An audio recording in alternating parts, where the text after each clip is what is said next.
വിഖ്യാത French ചലച്ചിത്രകാരനായ Louis മലെ 57 വർഷം മുൻപ് കേരളത്തിലെത്തി ചിത്രീകരിച്ച ഈ കളർ വീഡിയോ ഫ്രഞ്ച് ടെലിവിഷൻ 1969 സംപ്രേഷണം ചെയ്തിരുന്നു. ഇന്ത്യയിൽ പിന്നെയും 13 വർഷം കൂടി കഴിഞ്ഞ് 1982 ടെലിവിഷൻ സ്ക്രീനിൽ കളർ എത്തിയത്. കമ്മ്യൂണിസ്റ്റ് നേതാക്കളുടെ ആ കാലത്തെ വീഡിയോ കളറിലുള്ളത് ഇന്നും വേറെയില്ല. AKGയുടെ ഏക കളർ വീഡിയോയും ഇത് തന്നെ. ലൂയി മലയുടെ ശബ്ദത്തിൽ ഫ്രഞ്ച് ഭാഷയിലുള്ള വിവരണമാണ് വീഡിയോയിലുള്ളത്. വിവരണത്തിൽ മുങ്ങിപ്പോകുന്നതിനാൽ നേതാക്കളുടെ ശബ്ദം ഇടയ്ക്ക് കേൾക്കാനാകും. ഇന്ത്യയെ പറ്റിയുള്ള 7 ഭാഗങ്ങളുള്ള TV സീരീസിലെ 4ാം ഭാഗത്താണ് നേതാക്കളുടെ അഭിമുഖം ചേർത്തിരുന്നത്. ഡ്രീം ആൻഡ് റിയാലിറ്റി എന്ന് പേരിട്ട ഈ ഭാഗത്ത് കേരളത്തിൽ നിന്നുള്ള ഒട്ടേറെ ദൃശ്യങ്ങൾ ഉൾപ്പെടുത്തിയിട്ടുണ്ട്.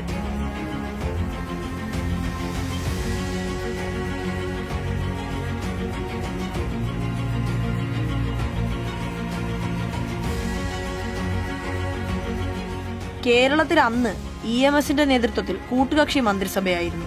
മുഖ്യമന്ത്രി EMS, KR Gouriamma, CH Muhammad Koya എന്നിവരെയും AKGയെയും മല ഇന്റർവ്യൂ ചെയ്തു. കൽക്കത്ത യാത്രക്കിടയിൽ ജ്യോതി ബസുവുമായും ബോംബെയിൽ അഹല്യ രംഗനേക്കറുമായും സംസാരിച്ചു. തിരുവനന്തപുരത്ത് ആ ദിവസങ്ങളിൽ നടന്ന കർഷക റാലിയും പകർത്തിയിട്ടുണ്ട്. പാർട്ടിയിൽ ഇടതും വലതുമായുണ്ടായ പിളർപ്പിനെ പറ്റി മല സംസാരിക്കുന്നുണ്ട്. പിളർപ്പിന് ശേഷവും 2 പാർട്ടികളും ചേർന്ന് കേരളത്തിൽ ഗവൺമെന്റ് ഉണ്ടാക്കിയതിനെ കുറിച്ചും വിവരിക്കുന്നു. അന്താരാഷ്ട്ര കമ്മ്യൂണിസ്റ്റ് പ്രസ്ഥാനത്തിലുണ്ടായ ഭിന്നിപ്പാണ് ഇന്ത്യയിൽ പാർട്ടിയെ പിളർത്തിയതെന്ന വാദം നേതാക്കൾ തള്ളിക്കളയുന്നതായി മല പറയുന്നു.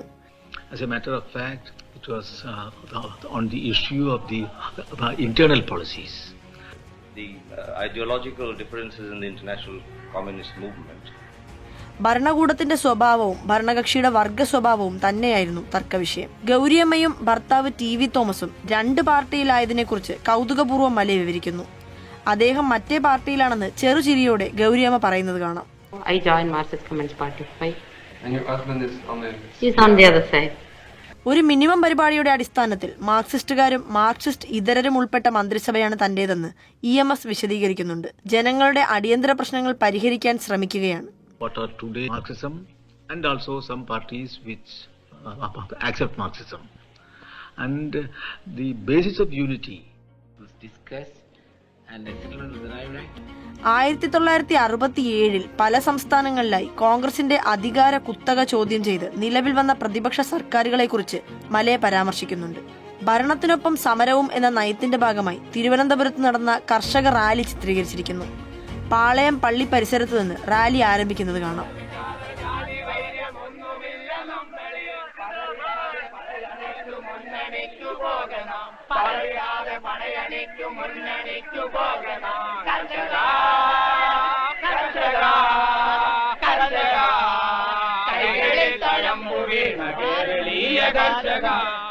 നക്സലൈറ്റ് പ്രസ്ഥാനത്തിന്റെ പിറവികാലം കൂടിയായിരുന്നു അക്കാലം. ജ്യോതി ബസുവുമായും AKGയുമായും ഈ വിഷയം സംസാരിക്കുന്നുണ്ട്.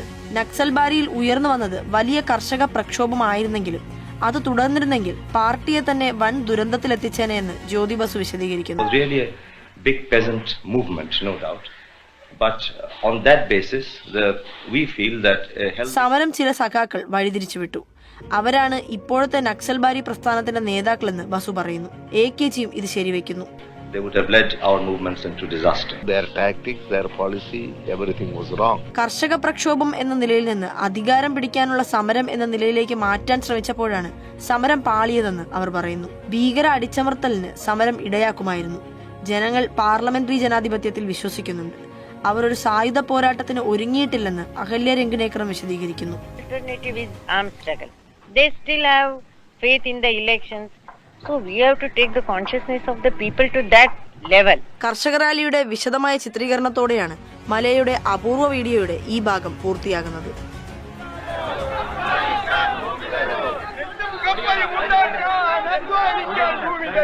നെല്ലും